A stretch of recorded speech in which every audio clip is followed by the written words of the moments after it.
Your rich cousin will be a better father. Men without money don't deserve to be dads. That was the cruel verdict. My wife, Laura, left me for him. She laughed while I was out there struggling just to survive. Then, a single, secret envelope changed absolutely everything. My name is Fernando Cruz. I'm 33 years old, and the father of a 6-year-old girl I call my whole reason for living. Though at school, everyone knows her as Sophia. My job is the night shift, cleaning an office building downtown. It's always freezing outside, and inside, the persistent, harsh smell of disinfectant never quite goes away.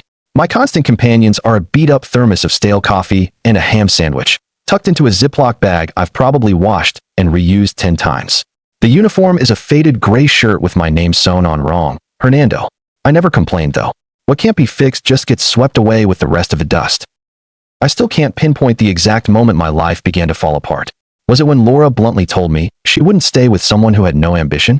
Or maybe when my cousin, Andre, started showing up with his gleaming new truck and crisp, ironed shirts, casually dropping by to say hello? Either way, there I was again, late at night, mopping the hallway on the 14th floor. I thought of Sophie, sound asleep in her unicorn pajamas at my ex's house, and worried about the exorbitant cost of the bus if I missed the last one. At that hour, the building is a terrifyingly silent void. The fluorescent lights hum and flicker, and the printers make strange little noises, almost like soft breathing. Around 2 o'clock in the morning, I sneak into the cleaning closet, rest my head against the cold wall, and let my eyes close for just a minute. I think a lot, but simply, I need to buy her the paints tomorrow. I won't have enough if I pay the electricity bill. I should ask for an extra shift, even though my body aches so badly. It's the things you can't see that hurt the most. Just before I headed down to haul the trash out of the lobby, I caught my reflection in the glass door. Deep dark circles under my eyes, a 2-day beard, and hands rough from work. I opened the door, and a blast of cold air hit me. The lobby clock read 2:17. That's when I saw her, a lady sitting in one of the armchairs. She wore an old-fashioned brown coat. Her white hair was neatly tied back, and she had a purse resting on her lap. It was highly unusual to see anyone there so late. "Excuse me, ma'am, the building is closed. Do you need help?" I asked, keeping my voice low so I wouldn't wake the security guard, who was clearly nodding off. The woman slowly lifted her head. Her eyes were intensely red, and she stared at me as if recognizing a forgotten photograph. "Are you Fernando Cruz?" she asked, rising to her feet with difficulty. I froze. I'm nobody famous. I shouldn't be recognizable. I swallowed hard. "Yes, that's me. Is something wrong?" She let her purse fall to the floor. Her hands were shaking, and one of them reached out and touched my sleeve, as if confirming I was real. "I have been searching for you for 30 years, she said, her voice cracking with tears. "Your mother was my daughter." In that elevator-like silence, my world imploded. I stood there, still clutching the mop, feeling utterly foolish and small. "What?" I managed, the word barely a whisper. "I am Clara," she said. "Clara Mendes, your grandmother." She opened her purse and pulled out a beige envelope with worn, soft edges. "This is yours." I took the envelope, unsure whether to drop the mop or the envelope. The paper was warm and felt unexpectedly heavy. Inside, something metallic, like a key, clinked. "Why now?" I asked. I knew what I was asking, yet desperately didn't want to hear the answer. She used a handkerchief to dry her face. "Because I can't keep silent anymore. Because your mother is not at rest. Because you, Fernando, you absolutely need to know." I looked down at the envelope, my hands slick with sweat. I thought of my mom, Teresa, the woman who raised me, with her familiar smell of detergent and her early death. I remembered her telling me, "Your mother loved you in her own way," and how I'd never pressed her for details. Now, I thought of Laura, of Andreas, of Sophie, and how some uniforms, some burdens, you just can't take off. And by the way, if you're enjoying this story, don't forget to like and subscribe. Now to the rest of the story. "If this is some kind of joke," I managed to say. "It's not," she insisted, pressing her lips together like someone sealing a great secret. "Your mother's name was Anna. And he was someone important, too." The guard coughed in the background. The clock ticked over to 2:19. I finally opened the envelope. "When Laura and I first got together, we were 19. We had a borrowed motorcycle, and we'd sit on the sidewalk, sharing empanadas. We laughed at everything. I worked at a mechanic shop. She was studying business administration and swore she'd have her own corner office someday. "You'll see, fair," she'd promised. "We're going to go to the beach and never worry about counting coins." I believed her. I think men like me believe in simple dreams a lot. Sophie arrived on a Monday, a rainy one, weighing exactly 3 kilos. I chose the name Sophia because I hoped she'd be wise. Laura cried, a mix of sheer joy and terror. I did too. When I brought my baby home, my mother, Teresa, was already sick, but she still knitted Sophie a tiny pair of yellow booties. "Life gives back to you," she murmured, a phrase that floated away then, only to hit me years later. Then Teresa died, the mechanic shop closed, and the pandemic hit. I stayed home, then went out doing whatever I could for cash. I delivered bread, delivered food, handed out flyers. When I finally landed the janitor job, I felt real gratitude. When you grow up with very little, thank you comes easily. But Laura changed, or maybe I was the one who stalled while the rest of the world moved. She started trying to reorganize me. "Why don't you comb your hair this way? Why don't you look for a better job? Don't stay out all night. I never see you." I kept counting bills, paying for Sophie's kindergarten as best I could.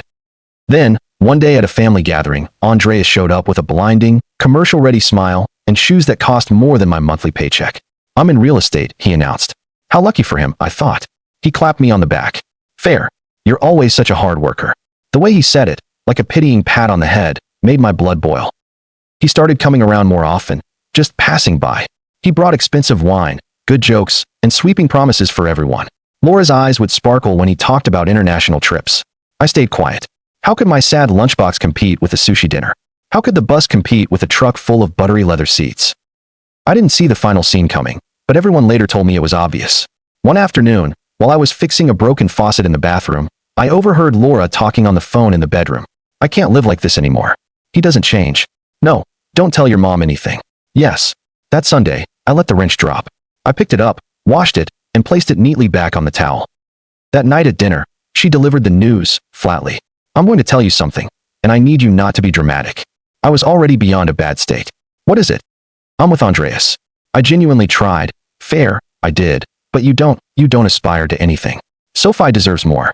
"I do too." Sophie was playing with a doll nearby. Andre's name caught in my throat like a fish hook. "My cousin." I finally managed. "Your cousin," she repeated, with the dismissiveness of saying the neighbor.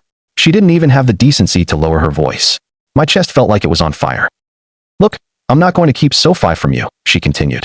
"But we have to go to mediation. And he can give me stability."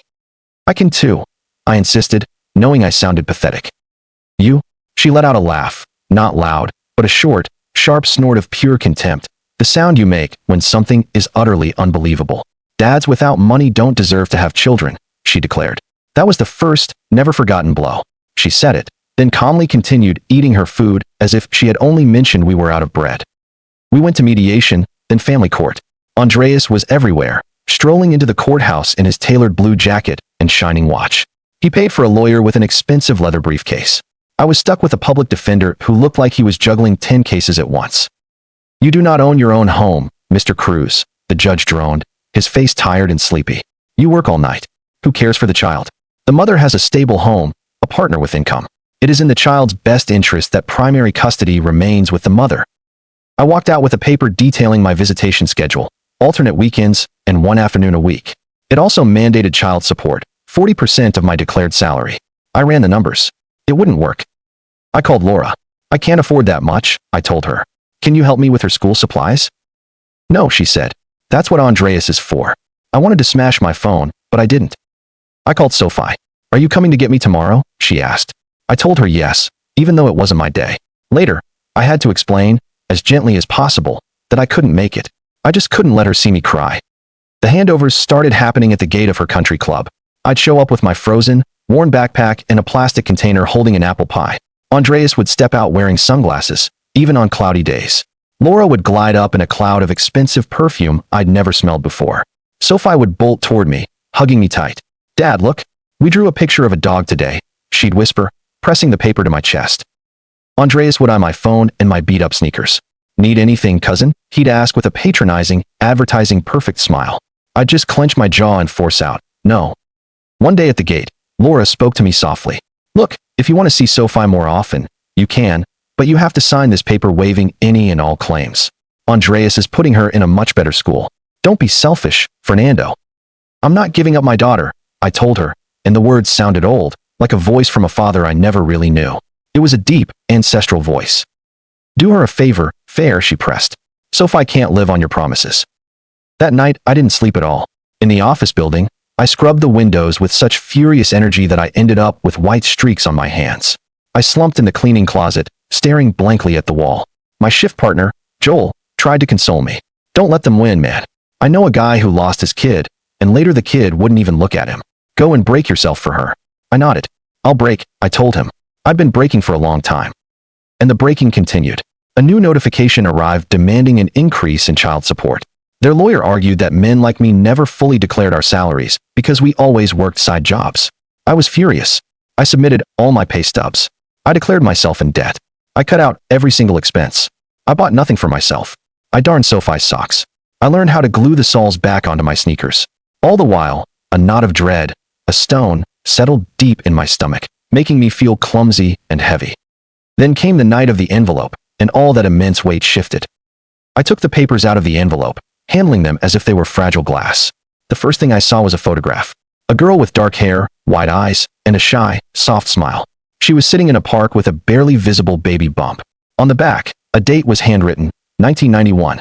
Anna, it said in elegant script. That's my daughter, the woman murmured, her voice trembling. Your mother. Underneath the photo were letters, official papers with legal seals, and a birth certificate bearing my name, Fernando. Mother, Anna Mendes. Father, a horrifying dash sliced through the space. Then, a notarized document covered in stamps and signatures, acknowledgement of paternity and deposit. I read without truly comprehending. A name leaped out at me, Ricardo Valdez, in large, bold letters. Another document referred to a trust fund with the beneficiary listed at 30 years old. There was a set of keys with a metal tag that read, Local 3. At the very bottom, one more letter, folded many times. What is all this? I heard myself ask. Clara took a deep, shaky breath. Your mother, Anna, fell in love with a man she should never have. She was so young. He was older, married, and incredibly powerful. His last name, Valdez, it carries enormous weight in this city, Fernando. I can't say she was forced, because I wasn't there. But I know she wanted to run away. I know that when she got pregnant, he or his people came for me. They offered me a solution. The child could be born, a secret acknowledgement arranged, and then he would be given up for adoption. Nobody was to ever know. They threatened that if I spoke, they would utterly destroy our lives. Adoption, I managed, the word feeling like a mouthful of rubble. An adoption that wasn't exactly an adoption, she clarified, clutching her purse. Anna fought it. She absolutely didn't want to. But I was terrified. I signed papers I didn't even understand. They gave us money to start a new life. I used it just so my other children could eat. They forced your mother to leave the city for a few months. When you were born, they simply took you away. I was left with this key, these papers, and a promise that when you turned 30, something would be yours, as long as nobody ever spoke. Then your mother got sick, she continued. Leukemia. She died at 23. In the hospital, her last wish was for me to find you. She begged me to please tell you his name. I couldn't. I didn't know how. I was a coward. I looked at my hands. They felt completely alien. I was listening as if through a thick fog. Who is he? I asked, needing to hear the name I already suspected. Who is Ricardo Valdez? Clara lowered her eyes. He is the father of Mrs. Valdez. Andreas's mother, she whispered. I stood there, stunned into absolute silence. The whole building seemed to be collapsing around me. You are a part of that family whether they like it or not, she said, her voice full of apology. I had to brace myself against the wall. I pictured Andreas in his expensive jacket, his smug smile, his car. I heard Laura's voice again. Dads without money don't deserve to have children. This felt like the cruelest joke of all. Are you telling me that my cousin? Your cousin is the son of that man's legitimate daughter, she stated plainly. You are the son of the daughter he hid. Andreas, that boy, is your second cousin or something. I don't know what you call that kind of shame. I unfolded the letter. It was from Anna, to me. Son, it began, in that same beautiful handwriting. I don't know your name now. I'm writing this for the day you can finally read it. I loved you from the very moment I knew you were going to exist. They stole your cries from my hands, but they couldn't take you from my heart. If one day this is given to you, you will know that I wanted to fight. I wanted to keep you. They didn't let me. Forgive me for not being stronger. I love you, Mom. I read it over and over until the words blurred and my eyes watered. And the trust fund? I asked, as if the paper mattered more than the tragedy. It felt like a piece of wreckage. Money, Clara said, shame in her tone. Money he left to clear his conscience, so that you, if you ever appeared, wouldn't starve. No one ever claimed it. They stipulated it was only available at 30 years old, and that no one must know. I knew, and I didn't come sooner. I was afraid. I was ashamed. I still felt the hot breath of those people on the back of my neck. A searing rage burned deep inside me. 30 years, I repeated. 30 years. I thought of all the times that a little money would have changed everything. Medicine for Teresa, rent paid on time, a lawyer who wasn't exhausted. 30 years is a lifetime of scrimping and carrying heavy grocery bags. I'm so sorry, Clara whispered, bowing her head as if bracing for a strike. Violence simply wouldn't come out of me, even though my entire body was shaking. Why now? I insisted, refusing to look at her. Because I saw Andreas on TV, she said. He was giving a speech about family values at the inauguration of one of his buildings. I saw his ex-wife and his little girl next to him. I recognized that face. It was the same look on my daughter's face when they told her you wouldn't be with her.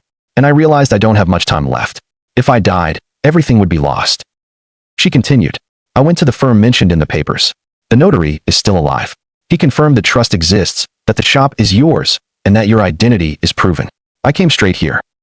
I leaned against the lobby counter, completely spent.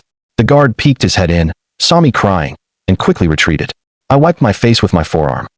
Sophie, I managed to say in a low voice. Sophie is your daughter? Clara asked gently. Yes, I confirmed with a nod. Then do what your mother would have wanted, she urged. Don't let them win. I put the envelope away. I found Joel and asked him to cover for me for an hour. I sent a brief text to my boss. Emergency came up. Clara and I went down and hailed the nearest taxi. I went to the notary's office with the meager hope of a beaten dog. The official paper, with its seal and signature, looked more real than my own face felt at that moment. The notary was a thin man with a sad mustache and hands that looked like wrinkled paper. The Valdez case, he said, as if discussing an old file that gave him heartburn. He checked my ID, reviewed the documents, called someone on the phone, and nodded. Yes, you are the beneficiary. The trust was established in 1991. It became available to you upon turning 30. No one could contact you. Mrs. Mendes located you, but had not yet come forward. Well, you're here now. There is an amount. It's not a huge fortune, but it is sufficient, plus interest and a deed for a shop in a downtown alley. My hands were sweating again, but it was a different kind of heat this time. How much is not huge? I asked. He stated a number. It wasn't a storybook fortune, no, but it was enough to fundamentally change my life, to reset my routine. It was enough for a small apartment, enough to pay off my debts, and enough to hire someone to fight for me with more legal power than my sheer exhaustion. There is one additional condition, the notary said, clearing his throat. Confidentiality regarding the origin of the funds. Legally, there's no prohibition on speaking, but the firm that administered this originally belonged to the Valdez family. While another firm handles it now, I must tell you, if you choose to mess with them, you will get very dirty.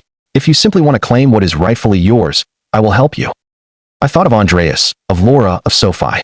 I remembered the cruel phrase they used against me. I considered my own, sometimes idiotic, pride. I don't want revenge, I said, surprising myself with the conviction in my voice. I want stability. I want my daughter. That is all. Then start by putting your own house in order, he advised, with a simple wisdom he had likely given many times before. In the days that followed, I did things I never thought I'd be able to do. I paid the electricity bill. I bought a new refrigerator that didn't sound like a dying engine. I rented a 2-room apartment near Sophie's school, and I painted one of the rooms mint green because she loves that color. I didn't buy anything expensive or flashy. I wasn't interested in showing off. Instead, I bought books, paints, and a new unicorn pajama set for Sophie. I scheduled appointments with a child psychologist, just in case she needed someone to talk to, and I sat down with the lawyer the notary recommended. Her name is Patricia, and she speaks slowly, but when she writes, she's lightning fast. We are going to file for a modification of the current arrangement, Patricia told me, organizing my documents. With a stable address and flexible hours, we can request shared custody. And with your financial situation stabilized, we can reevaluate the support payment. We are also going to request measures against the mother's parental interference, if any is present. There is, I confirmed.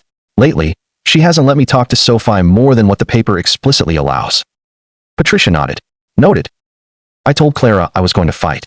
She started crying again. Keep whatever you want of my daughters, she told me. It's yours. I didn't deserve it. Come meet Sophie when you're ready, I told her. But I need time. And boundaries. The word felt new, solid, and entirely my own. Of course, she said, looking down. I called Laura. We need to talk, I said. I want to see Sophie today, and I want you to know I am going to formally ask for shared custody. She laughed again. With what money are you going to do that? I told her a half-truth. Don't worry about that part, I said. And I forbid you from ever repeating that thing about dads without money to me again. I won't allow it. Not in front of me or my daughter. If you say something like that again, I will file a complaint for symbolic violence, and I will win. There was a profound silence. What did you do, Fair? She finally asked. Who is helping you? Are you with someone?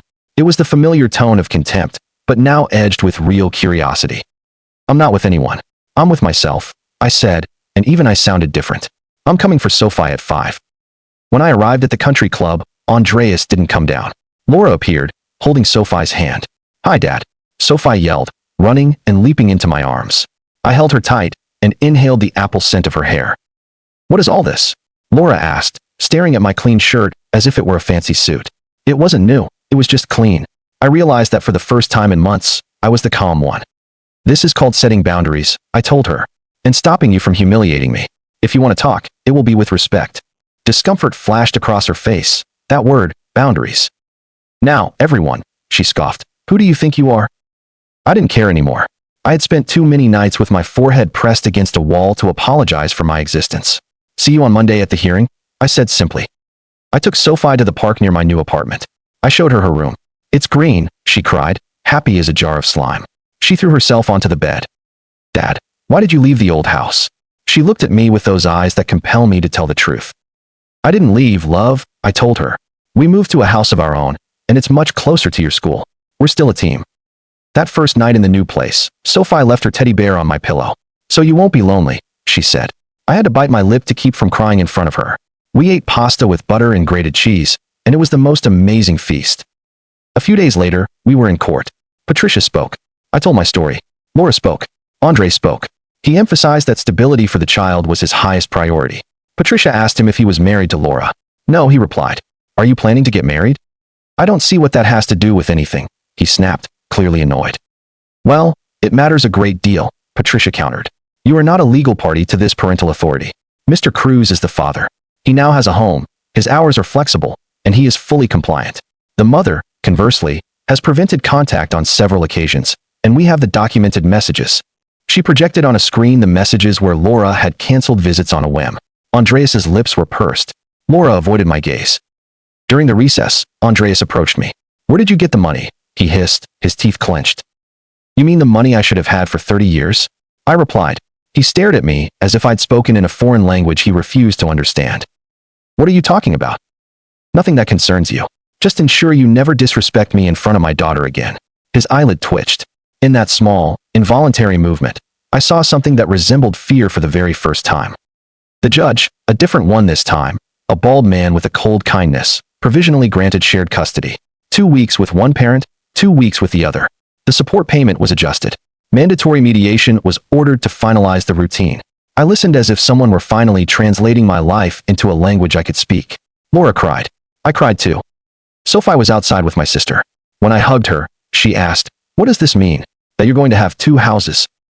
Yes, I told her. Can I have 2 toothbrushes? You can have 10, I replied, laughing genuinely for the first time in months. That afternoon, I went to the downtown alley with the key to shop number 3. The place was sealed with an old, dusty shutter. I managed to lift it.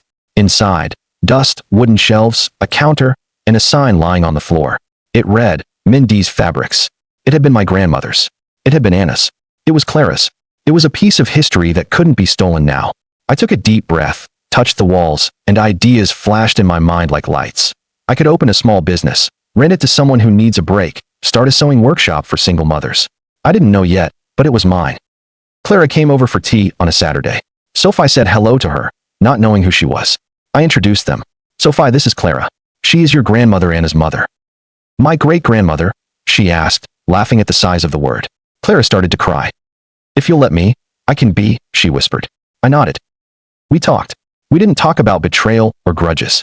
That day, we put Sophie's drawings on the refrigerator. I repeat this because it is the truth. Not everything was fixed with money. I kept working.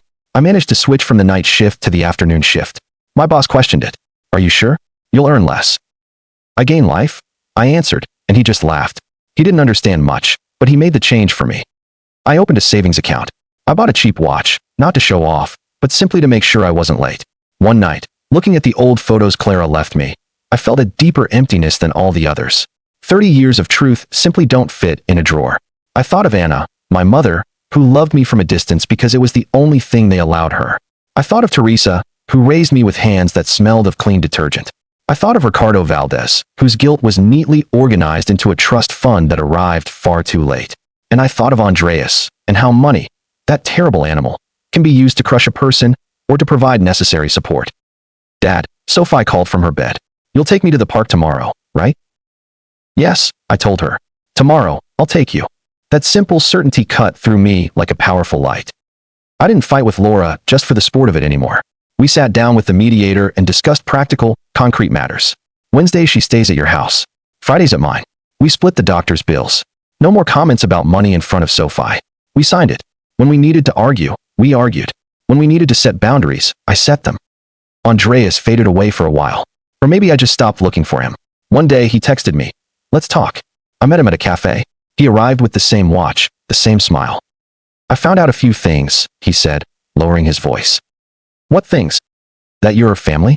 He said it as if the word physically pained him. I don't care, I replied, and it was absolutely true. My family is Sophie and my dad.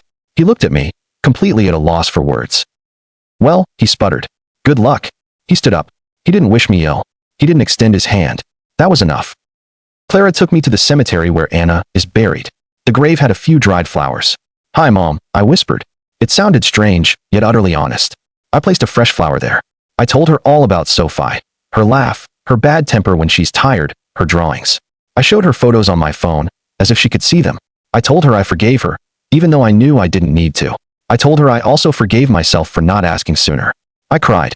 Clara hugged me tight. I rented shop number 3 to a woman who specializes in clothing alterations. I gave her 3 months free rent. Get started with peace of mind, I told her. She thanked me, wanting to hug me but holding back. A month later, she sent me a photo, a mannequin dressed in a beautiful red dress. This is possible because you gave me a break, the note read. It wasn't charity. It was a fix. What was given to me late, I made sure to advance a little to someone else. Sophie settled into her mint green room. She taped a note on the wall in crooked letters. House 1 and House 2, with little hearts drawn next to them. I didn't correct it. You don't correct a child who is drawing a map of her world. Sometimes at night, I sit on the couch. I look at the key to the shop, the beige envelope that holds no fear for me now, and the old photos. I repeat a few simple truths to myself. Money doesn't make a father, but a father who won't give up also has to eat. Morality doesn't pay for school, but clear boundaries shut the mouths of those who think they are judges because they have credit cards. My mother, Anna, was there for me in her own way. Teresa was there. Clara, belatedly, was there too. I am here, every single day. I choose to be. If I were to extract a final moral, and I like things to have a conclusion, it would be this. Never again accept being told that your value depends on your salary. Do not trade your children or your dignity for them to stop humiliating you. Not every battle is fought with shouting. Sometimes it's fought with legal papers, with set schedules, and with clear, unwavering words. Don't talk to me like that. And when life hands you a mysterious envelope, even if it scares you to death, open it. Today, Sophie asked for a chocolate ice cream with sprinkles. We walked along the sunny sidewalk. Dad, you used to be poor, she observed. I laughed. I'm still me, I told her. And you are too. The rest, we can always fix. She squeezed my hand. That, for me, is true wealth.